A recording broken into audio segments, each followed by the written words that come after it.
Isang mapagpalang araw po sa ating lahat. Ako si Emmanuel o Alejandre.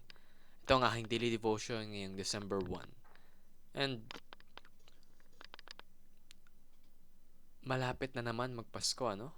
And here we have another time to reflect on kung ano ba yung mga natutunan natin on this year. Lalong-lalo na kakatapos lang ng ating A to Z na series sa devotion ni Pastor Russell. And for today, sisimulan natin ang buwan ng Desyembre sa pag-aalam kung bakit tinatawag si Jesus na Logos. Now, Logos means the Word. Jesus, the Word. And Jesus, as the Logos, means He is the eternal and divine Word through whom God reveals Himself. Before creation existed, the world already was, fully God, perfectly wise, and actively speaking life into all things. So kung bago pa magawa yung mundo, bago pa magawa yung kahit ano, nandun na yung Word, at yung Word ay si Jesus, then nandun na si Jesus bago pa magawa yung kahit ano. Then Jesus is eternal and fully God.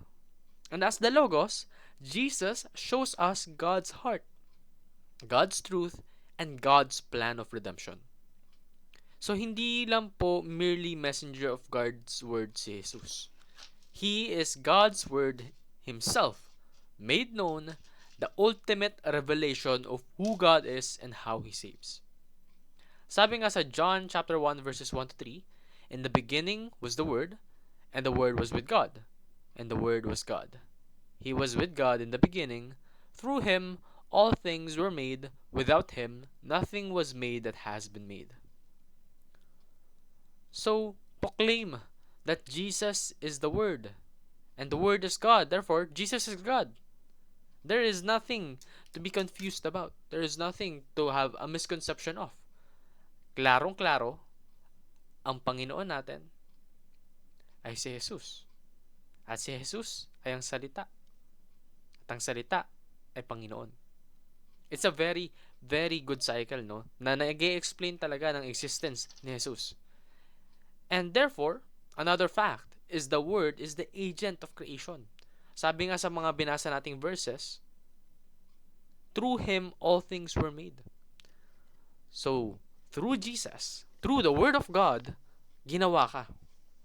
You have been made. Nung nakikita mo ngayon, nararanasan mo, nararamdaman mo, naririnig na amoy, na pagmamasdan, lahat yan dahil kay Jesus. Because of God. Because of Jesus. And Jesus, being God, being the Word of God, became flesh. Bakit? Bakit siya magiging flesh? God na siya, di ba? Why does He need to be flesh? Simple. To redeem you.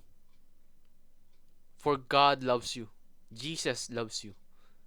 So He practiced ultimate humility. At nagpakumbaba siya at ginawa niya yung sarili niyang tao. And being fully human and fully God, He gave you redemption. He reconciled you with God.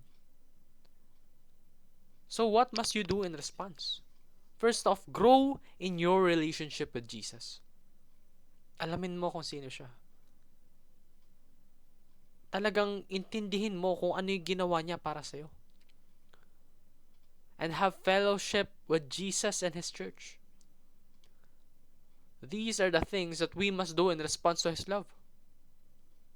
Most importantly, we must proclaim Jesus to the world. We must share the good word. We must share His sacrifices. We must share His love.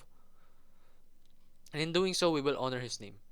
Yun lamang po ang aking daily devotion. Hopefully, marami kayong natutunan. And before we end, let us always give glory to God.